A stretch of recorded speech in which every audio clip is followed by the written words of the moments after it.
there's just so much. You're listening to a Mamma Mia podcast.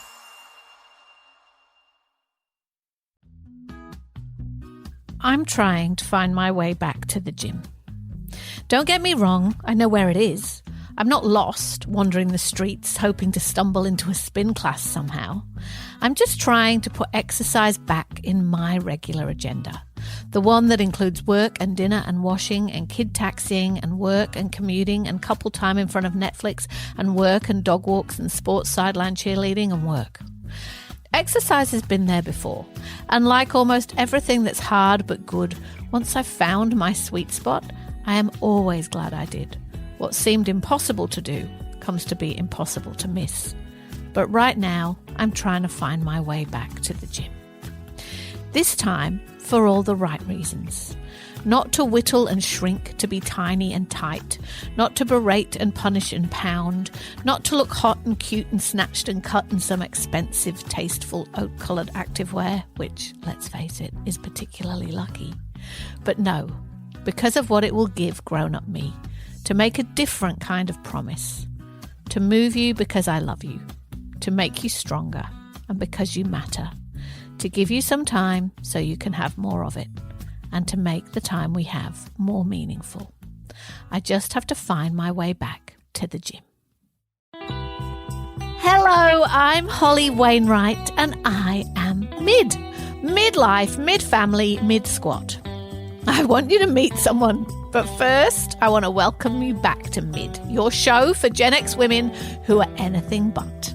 This season, we are returning to our roots and giving you 6 carefully chosen, cup-filling, never-boring conversations with grown-up women who have particular wisdom to share. I can't wait to tell you about the incredible lineup we've got for you.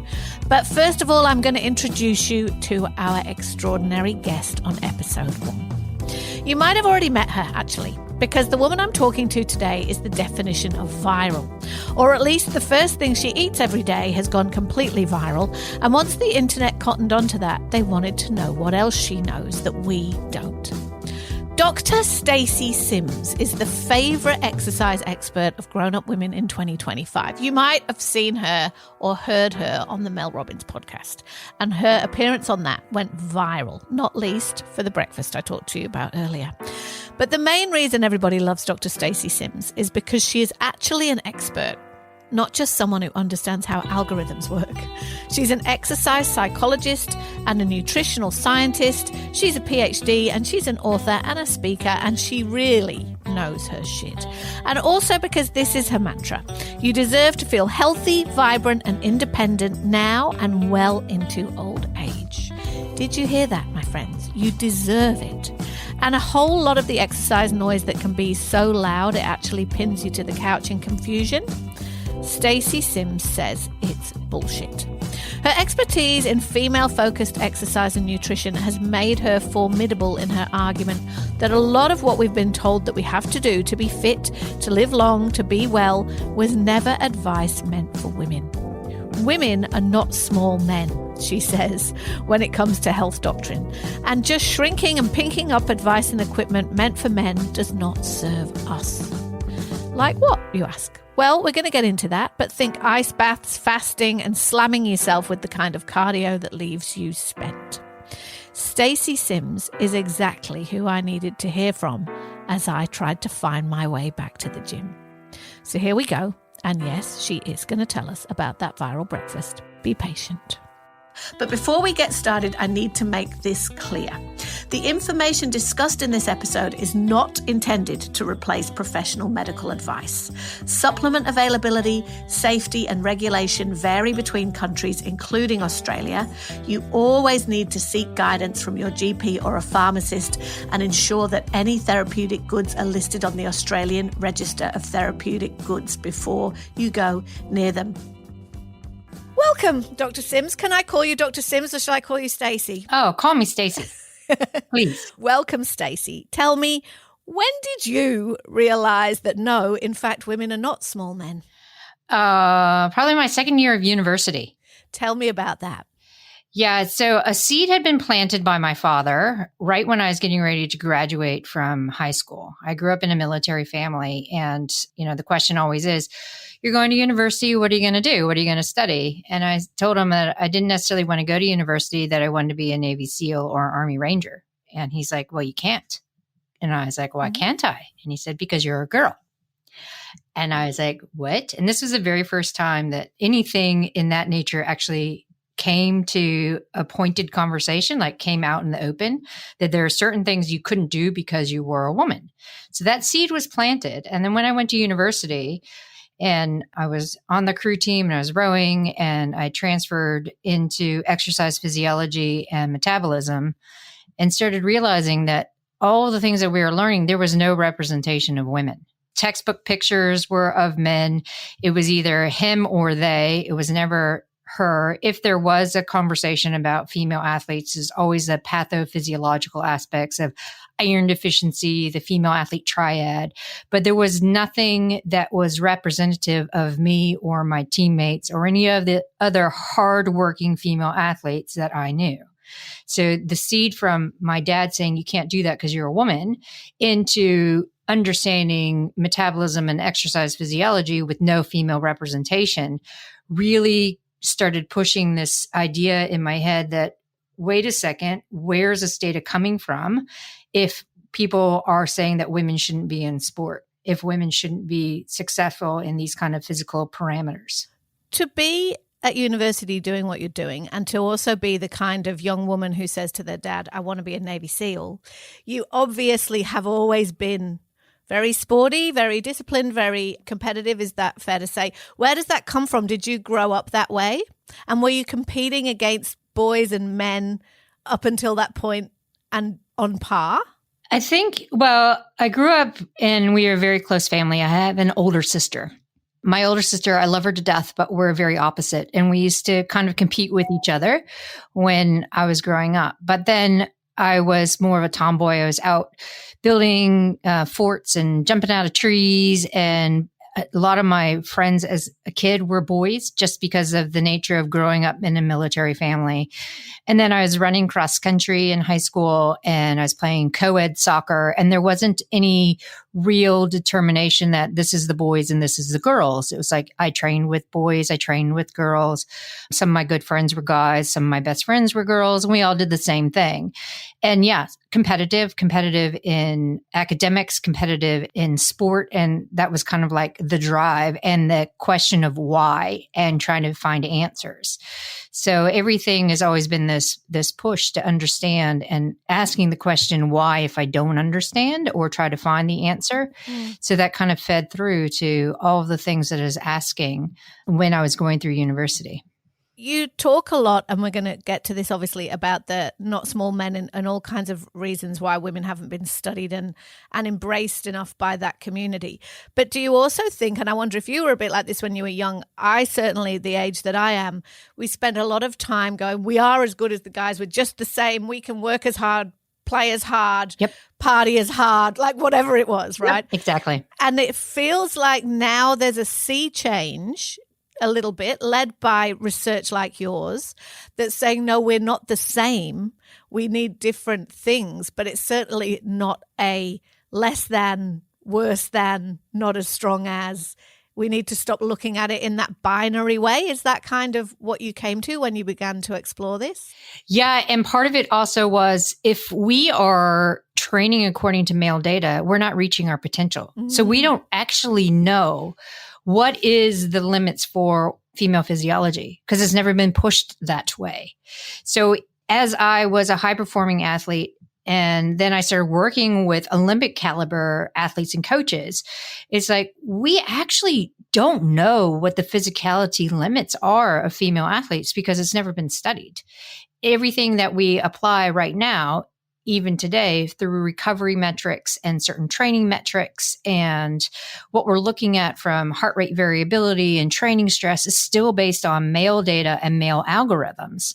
So when I look at female athletes, I'm like, are you sure that we're training women appropriately to actually reach their potential?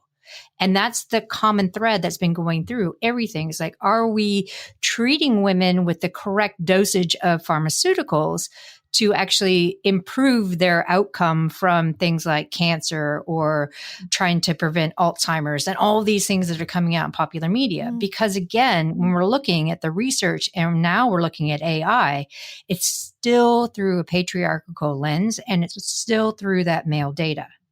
So we still have a lot to do. Yes. In the most layman's term, for those of us who aren't PhD level experts, why is that? Like, so I've heard you speak and other people speak about the fact that women have just not been studied enough in the right way for various reasons. Can you explain to us why we're at this point where we're suddenly going, we don't understand half the population on a deep physiological level? Yeah. So I bring it actually to the pandemic, to COVID, to really enlighten what's going on, especially in the biomedical world. We had the global representation of female athletes coming out and talking about the menstrual cycle before the pandemic. And then we started seeing things like Ambien dosage still made women really drowsy and narcoleptic when they woke up the next day because the dosage was too high. But when the pandemic hit, and we started seeing sex differences in responses to the actual disease and virus. And we saw sex differences in the recovery and sex differences in the response to the different vaccines. Then the whole medical community, because everyone was focused on the same exact thing, the whole medical community woke up and said, oh my gosh, you're right. There are sex differences. We really have to dig in and figure it out. So then as the pandemic dissipated, the world started getting back into its commonplace.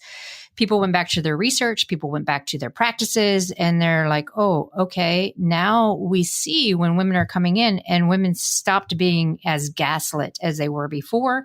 And the research really started going, okay, well, now we really want to understand long COVID, and we have to look at the differences between men and women. And then from that, we started seeing differences in like TBI, which is traumatic brain injury, because that's linked to the brain aspect and inflammation of COVID. So there are a lot of positive repercussions that were coming out of the whole pandemic that made people sit up and go, oh, okay, you're right. There are differences from XX to XY. We know that there are physiological differences from birth. We know that the exposure of sex hormones creates a different environment for these bodies. So we have to really start acknowledging that and seeing what we're doing in the research to be able to promote better outcomes. And is it true that until this massive, as you say, wake-up point, women just hadn't been studied enough? Is that true? Like, I think you've told a story about basically being almost kicked off a sort of a study group because you had a menstrual cycle. Exactly. So that was just a teaching lab at university when you're trying to understand the, carbohydrate metabolism or the way your body uses carbohydrate when you're exercising. And I was the only woman who volunteered in our teaching lab. And because my results weren't what was expected in a teaching lab, they were going to throw them out. And I was like, why are you throwing them out? And they're like, because you're the anomaly. I was like, but I did everything right. I did exactly what you told me to do. I did the familiarization. I did the standardization. I did everything that I was supposed to do. And I know how to follow directions because my father was a colonel in the army. So yeah, what gives here? And then it's the, menstrual cycle differences. And that's another point of contention where I was told that women aren't often included in research because of menstrual cycle. They're too complex or complicated. We're too complicated. Yeah. And as I go, wait a second. And so then that was another feed forward to understanding that women were not represented in research. And as you think about the history of research, both in, medicine and sports science and just the whole biomedical field, it's who was in the room when research design started, right? And it was men. And when we come down to funding and trying to facilitate research, it just perpetuated that men, especially cis men, were the default. And we're just going to study them, and everyone else can benefit from it. We just generalize it out. Even rat models, right? When you're thinking about rodent models, it was always the male rat. Right. And that's changing. That's how deep that goes. Yeah. I have to get to some of the myth-busting advice that you are famous for, right? And one of the things that I think blew a lot of women's minds when they heard you say this, I mean, I'm sure you've said it lots of times, but particularly on Mel Robbins' show, that you need to eat before, women need to eat before exercise. So a very typical exercise routine, I've certainly done this for many years, is I get up early and fit it in early because it's the only time in my day before work and kids and everything start. I would never eat. You blew everybody's mind by saying fasted exercise, which is the proper term for going to the gym before you've had breakfast, is not great for women. And you also gave a now viral example of what you could eat before you go. Tell us a bit about that. Yeah. So I pull in the research really because of the whole fasted thing, right? And when fasting started becoming in vogue, I was like, this doesn't make sense for women because we know that there are sex differences in appetite control. And we see that there are sex differences in the way that a part of your brain responds to low nutrition density, meaning that you don't have food on board before you stress it. One of the specific things is ghrelin, which is one of your appetite hormones. It's the one that makes you hungry. And at rest, men and women are pretty similar. But as soon as women start exercising without nutrition on board, that hormone goes up and it stays up post-exercise. And as it stays up, it is being perceived by that area in the brain, the hypothalamus, that there's not enough nutrition. So then what happens is you have what's called kisspeptin neurons that get downregulated. So that starts to create a conservation. So it starts downturning all of your metabolic processes. So your thyroid starts to go down, your incidental movement goes down, and your craving for simple carbohydrate comes up as the day goes on, because your brain is like, oh, wait, everything's slowing down. I need some food. I'm in a starvation mode. And it doesn't take long. I mean, after 4 days, we see the implications. So if you've done 4 days of long-term fast or fasted training, then we see this implication. Not only that, we see that women who do fasted training end up hitting their lower baseline a lot faster, which means their body's like, oh, I need to conserve. Whereas if you do fed training, meaning just a small amount of food before your exercise, that keeps your metabolism elevated for a lot longer. And we see that you end up having more incidental movement throughout the day. So you fidget a bit more and you don't crave carbs. So when you're talking to women and they're like, at 3:00, I always am reaching for the caffeine and the chocolate. I'm so hungry. Always. It's like, okay, well, when did you have breakfast? Oh, yeah. Well, I held my fast till 11. I went to the gym this morning. It's like, well, let's try eating before the gym or eating when you get up. And then let's see what happens at 3:00. And most women are so surprised to finally make that link that if I eat before I put my body under exercise stress, even if it's only 10 to 20 minutes, then it feeds forward to better appetite control throughout the day and being able to make wiser choices.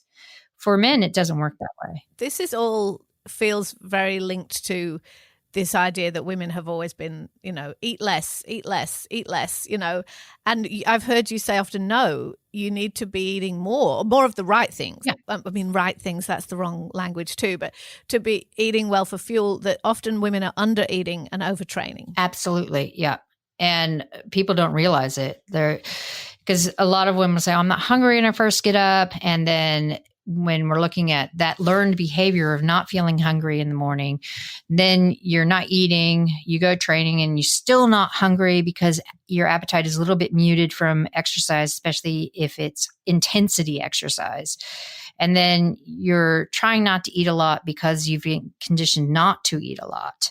Then by the time you get to the end of the day, you're like, oh, I'm really hungry. So you start having snacks before dinner, maybe a glass of wine to help mute the appetite. And then you have dinner. And then a couple hours after dinner, you feel a little bit peckish. So you have something before bed. So you've bookended your calories at the end of the day, but you still haven't eaten enough for when your body needs it.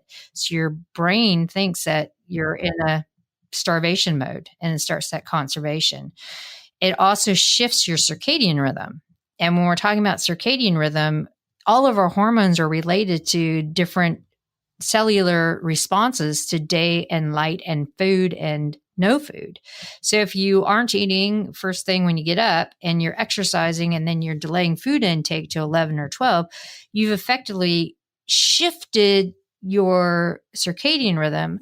So now your hormone pulses aren't going to be right. You're going to see that your melatonin peak for sleep is off. You don't get the right melatonin peak at the right time. So your sleep is interrupted. We already have problems when we're perimenopausal into menopause because our sleep is interrupted. We certainly do. And if you aren't getting great sleep, then you're not going to have any body composition change. And we see this, like, don't have great sleep. You try to restrict more. You try to train more. You eat less. And it's just this bad 24-hour kind of repetition of the 80s. Yes. Like trying to fulfill this undercurrent from the 80s that if you don't eat, you're fantastic, right?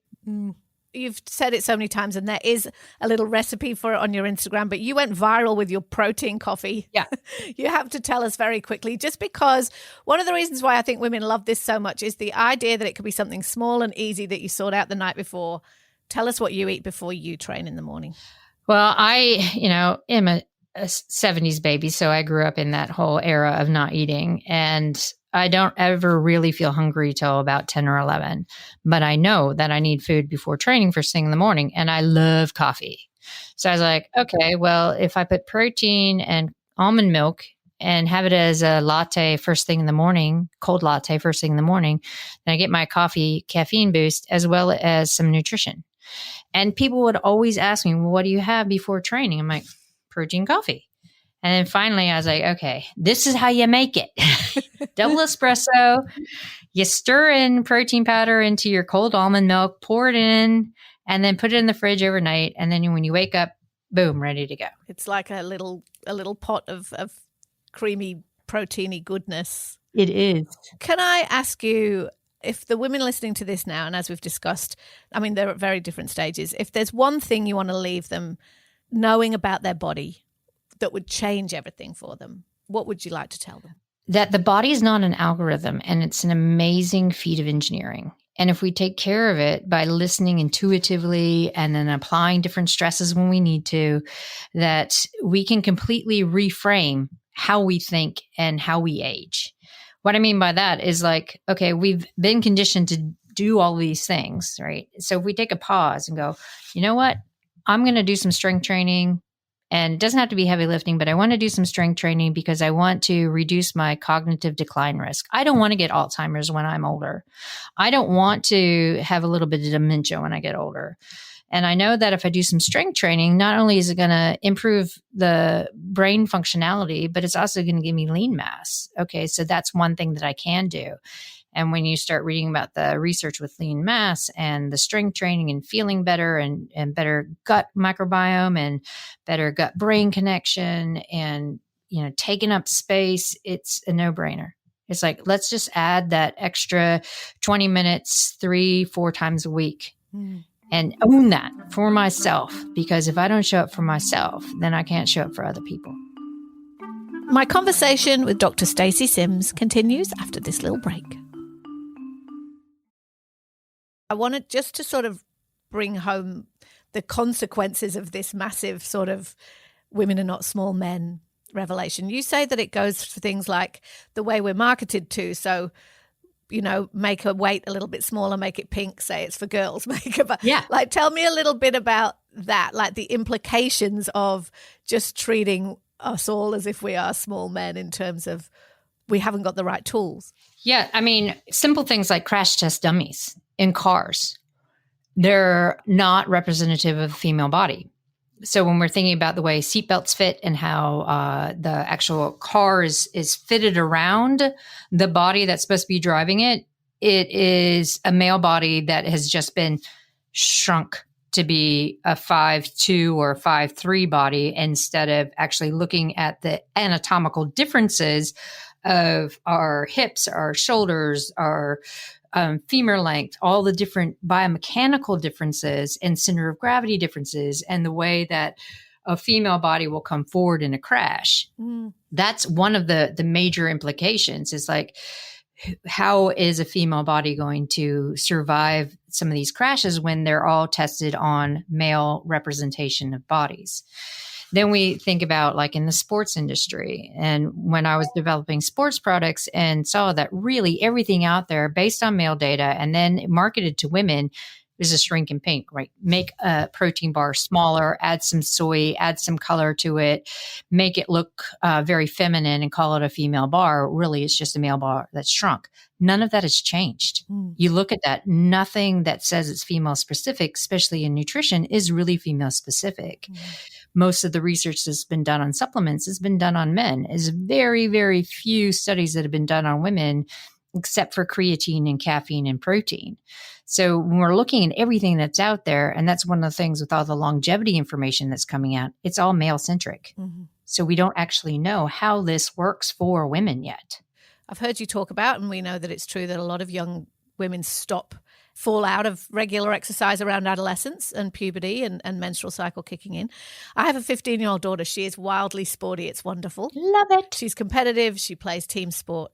But before puberty, so in the late years of what we would call primary school, elementary school, she loved cricket, for example, and she played at quite a high level, and she wanted to play on the co-ed team because she thought the girls' team wasn't that great, which is a whole other kettle of fish. So there wasn't a co-ed team, so she basically joined the boys' team.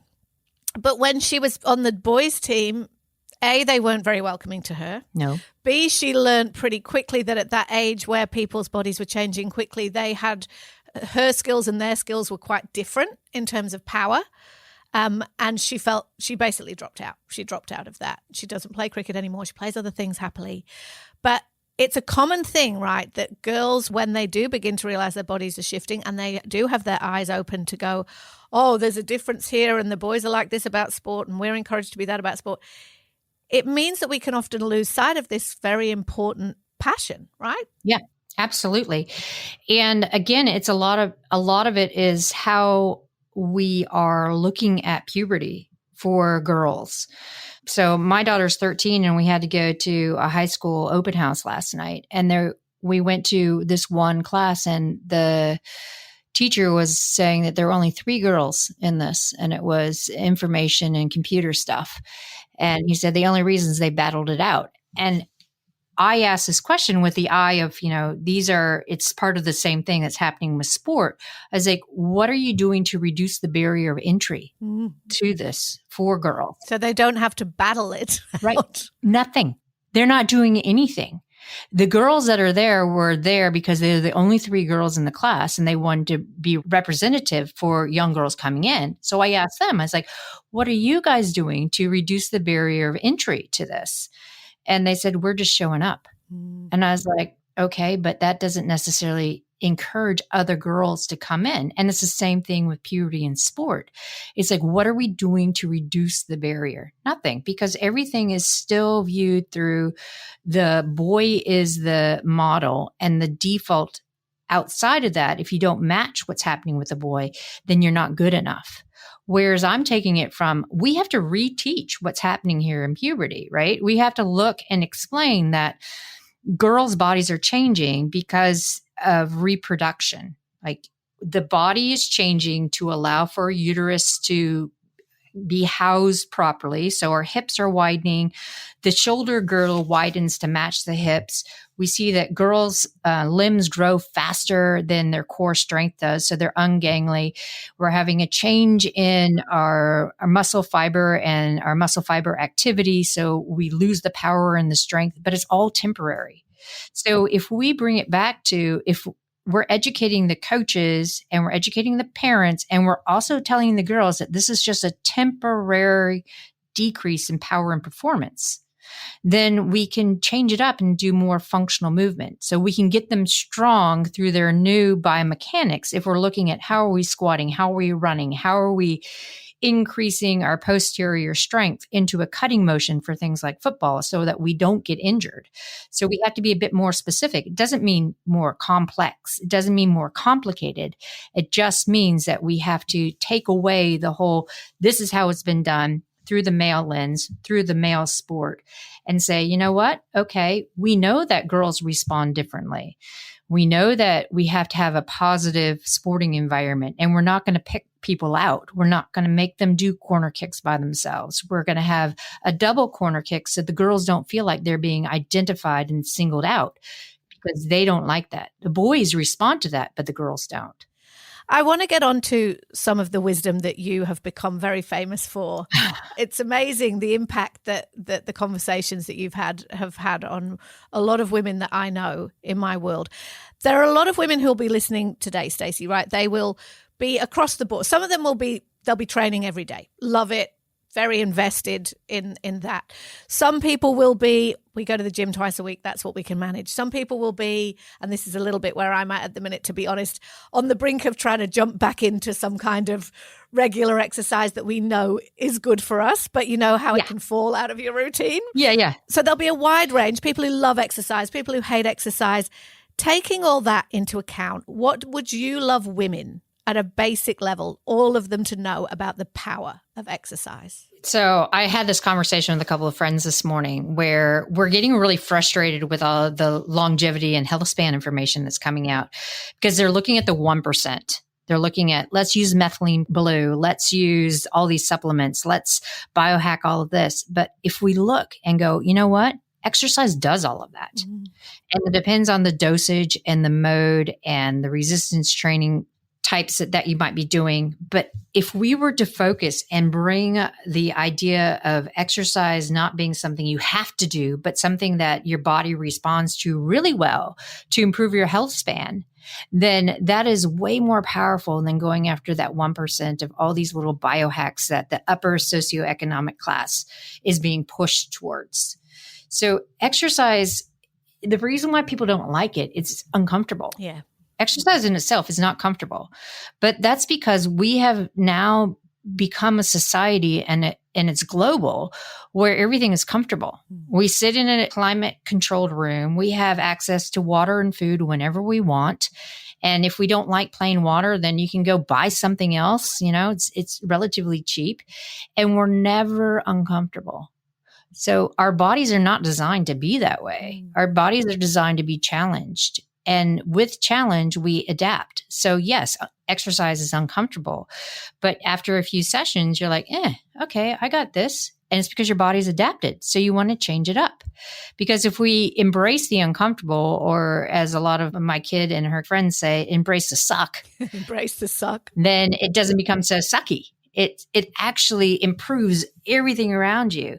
We have a kind of a reversal of the aging process when you're looking at the actual molecular aspects of aging and what we're trying to reverse. You adding exercise in does that. Do you think that also for a lot of women, and I'm maybe particularly talking about my generational age of women, is we've associated some forms of exercise for a very long time with restriction and punishment, right? Like, this is all about trying to whittle myself down to fit in a pair of jeans, you know. To look like Kate Moss from the 90s. Right. And we've been told that over and over again for such a long time, like, be smaller, be skinnier, strength isn't that important. What's important here is taking up as little space as possible. So it's kind of hard for all that negative baggage not to come with it to exercise and gym work. Mm-hmm.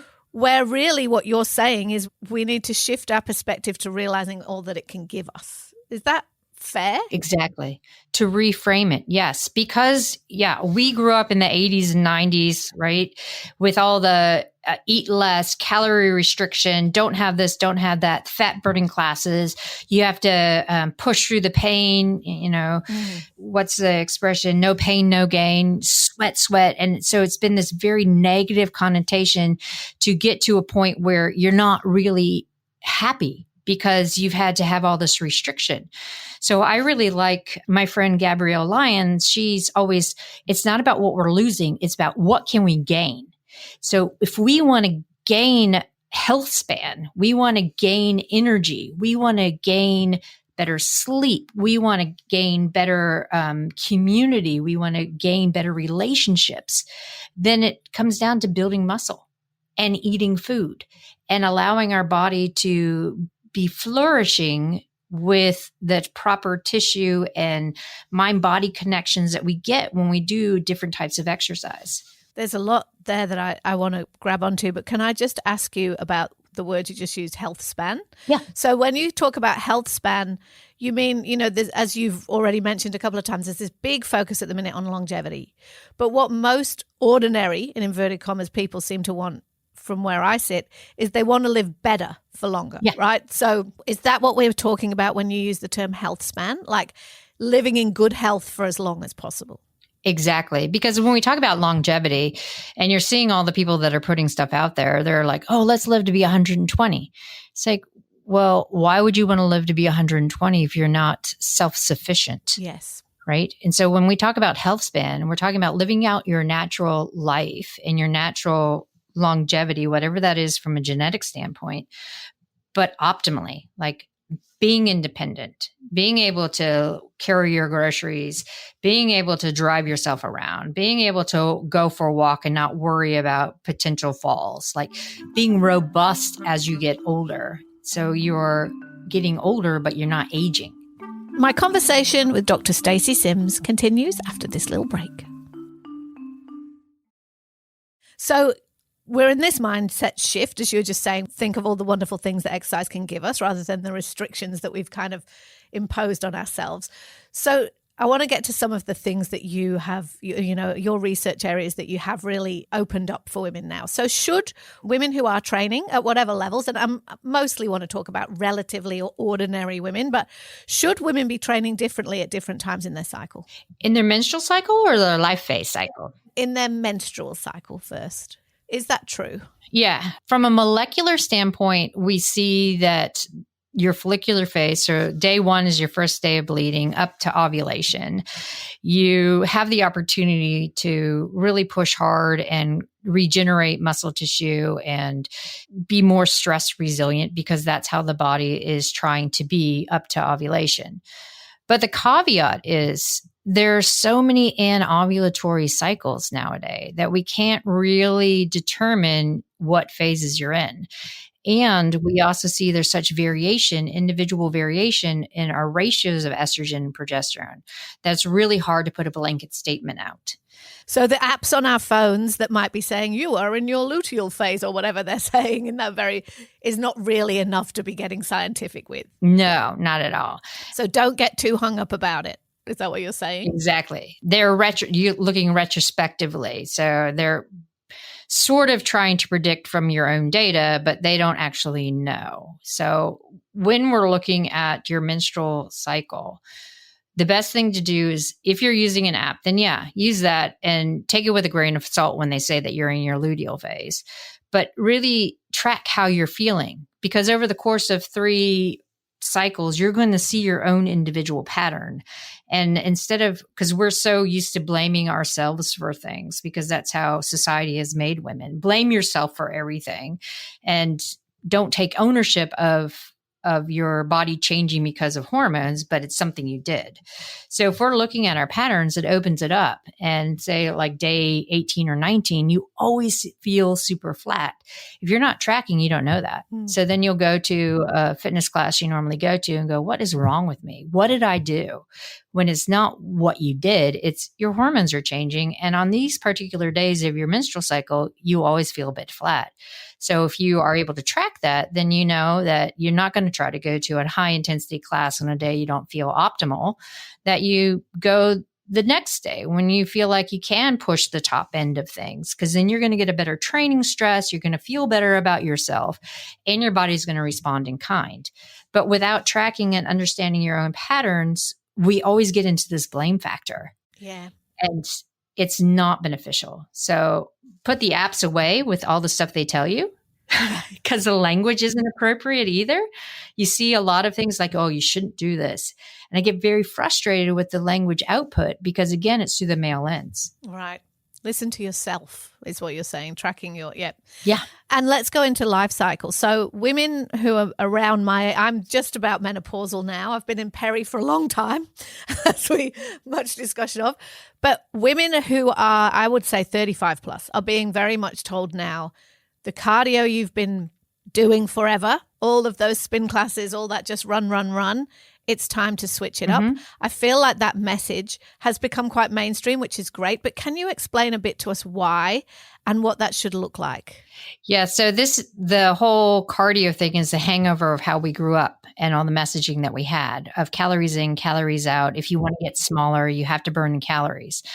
But when we're looking at what's actually happening with all of that cardio, is putting women, especially women who are perimenopausal, into what we call a moderate intensity zone. So it's actually too easy to be hard enough to invoke change. And it's too hard to be easy to get all that low intensity recovery type work. Because if you are continuously going to a boot camp or a spin class, and we've all been conditioned to not think that it's a good session unless we leave feeling all sweaty and completely like demolished from the workout. That's not what we want. We want women to understand polarizing. So if you know that you're going to do an interval session, then you go in there as fresh as you can so that you hit each interval at the right intensity and you recover well from each of those intervals. So you actually benefit from those intervals. Because if you go in sort of tired, then when you're trying to hit those intervals, you're not going to get the intensity that you need to invoke change. So trying to reframe it for women to say, you know what, it's not going every day and trying to slam yourself. It's being very specific at what days or when you want to hit it super hard. So you go and you make that work for you. So if I'm a busy woman in this kind of phase of life that we're talking about, and I have got probably maybe 3 available windows a week to move my body intentionally. So obviously, apart from walking and, picking up your grocery shopping, whatever, what would be a good example of what you should be doing with that time? So if you only have 3 days, I tell women you want to put the basis of strength training down. Like you want to use those 3 days as proper strength training, and you finish it with a sprint session or a plyo session. Because if you're looking at going in and having 1 hour in the gym itself, and you're like, okay, what am I going to do with my 1 hour? You're going to take 10 minutes of mobility. So you're really getting into the joint range of motion. It's not about stretching to get muscle lengthening. It's about getting in and opening up those joints for the right range of motion. Then you do about 20, 25 minutes of proper lifting. It could just be a squat focus one day and then an upper body push-pull motion the second time you're in the gym. Then after you finish that, you have 20-ish minutes left. So you can go and do some sprint intervals. You can get on the assault bike and do 30 seconds as hard as possible and 2 minutes full recovery. So then you're hitting all the things that you need to for health, improving health span, which is all your brain health and metabolic health and cardiovascular health, as well as being muscle centric, where you're putting load on the muscle and the bone to preserve bone density and lean mass. So that's an optimal session.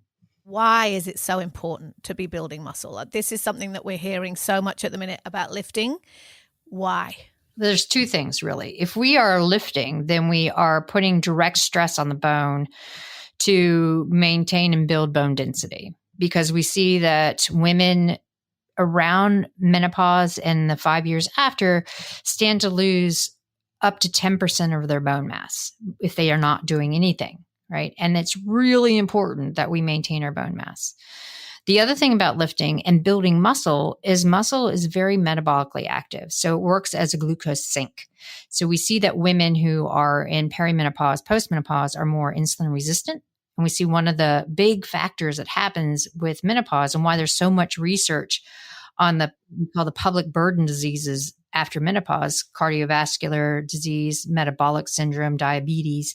It's because of these inherent shifts. If you are lifting and doing heavier resistance training and building muscle, you are reducing your risk for developing diabetes because now you have more active muscle tissue that pulls glucose in. You are reducing your cardiovascular risk factor because we see that the resistance training creates a vascular compliance. That means your blood vessels and everything are working better. You are able to have more heart control, so cardiovascular control. So it's taking care of those two major risk factors as well as the bone density risk factor.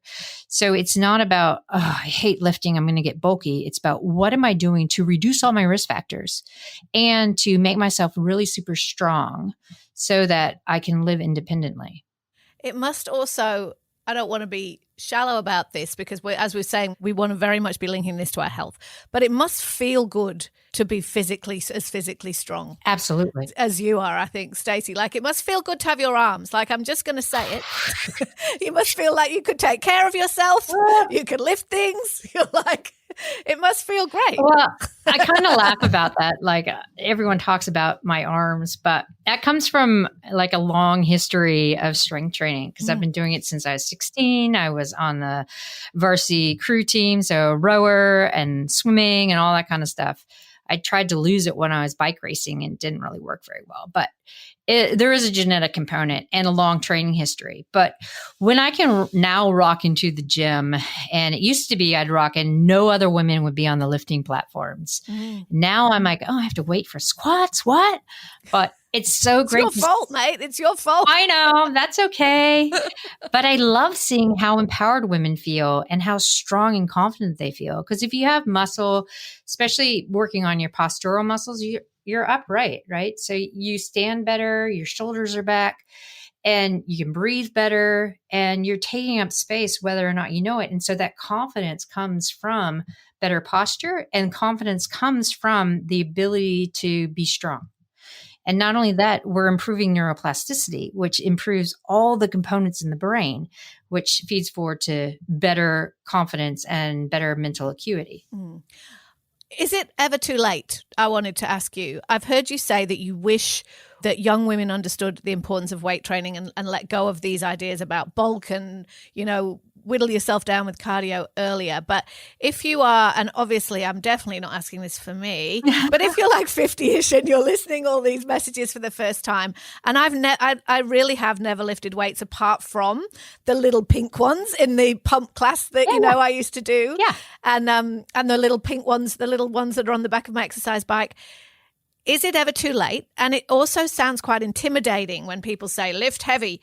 You've got to do this carefully, right? You can't just order yourself some kettlebells on the internet and start throwing them around your garage, can you? No, not really. One, it's never too late. Never too late. I've just been digging into a lot of the older postmenopausal research about high intensity resistance training on bone health and lean mass. And they're taking 70-year-old women who don't have a history of lifting and building them and phasing them into heavy resistance training with no ill effect. So like I said earlier, your body is wanting a challenge and is very adaptable, regardless of what age you are. It's just we have to be a bit more cognate and careful as we get older. So I was helping a woman who's been out of it for a very long time, hasn't been lifting. I think she might have used some of those same pink dumbbells along her life, but to give her the confidence to do lunges and pull-ups and stuff, it's using resistance bands. So you can tie a resistance band around a pole and put it around your waist and do lunges. It gives you the confidence to do the lunge because it's taking a little bit of load off the knee, but you also have some resistance to push against. So your body's like, oh, okay, so there's a resistance. So we can phase women into understanding what it means to lift and get strong. And you can get strong as you're phasing in. So we like to say it's your right and an earned right to lift heavy. And it's a journey to get there. And it might take a year. Yeah. And that's fine. Because along the way, you're developing robustness in your tendons, your ligaments, your muscles, your bones. And then you start adding heavier load as you get stronger. And then all of a sudden you're like, oh my gosh, I can deadlift 100 kilos. I love that. Now that you spend a lot of your time having to talk to people like me because you've become very famous for your research, when do you fit in your exercise? You clearly have loved exercise and sport your whole life. Mm-hmm. How do you make sure it's something you do every day? I schedule a wellness meeting for myself. Do you? Great. And do you usually do it first thing in the morning? Yeah, I do, because the days get super busy and I often have meetings that go up till 10 o'clock at night. So if I don't get it done first thing in the morning, then I don't have the energy I need to get through the day. And so it's just become one of those things like I get up, I have what I need from my protein coffee or whatever. I go do anything from a 30-minute intensity session in my home gym because I only have time for that. Or I'll go to a swim squad if it's summertime to get fit enough to swim in the ocean. I do something. And so it's for my body, but mainly for my mental status. A wellness meeting with yourself. I love it. Thank you so much, Stacey. I really appreciate the time you've given us this morning. It's been amazing. You're welcome. Thanks for having me. Friends, was that inspiring? I found her very inspiring, and since we've had that conversation, I have started lifting weights. Are you proud of me? My favourite parts? Well, scheduling a wellness meeting with myself. Love that idea. Not hacking. I love that she thinks all the biohackers and the live forever guys are nonsense. And I love that she says it's never too late. This was the first episode in this season 7 of Mid. Over the next 6 weeks, you're going to hear from extraordinary women on some topics we've touched on before in different ways, like grief and change, and some that we haven't, like travel and success. And it's going to be excellent. So please, like, follow, share, tell your friends, join in. It's never going to be boring on Mid. The senior producer of Mid is Tali Blackman. The group executive producer is Naima Brown. And we've had audio design and production from Tina Matralov. And I'll see you next week.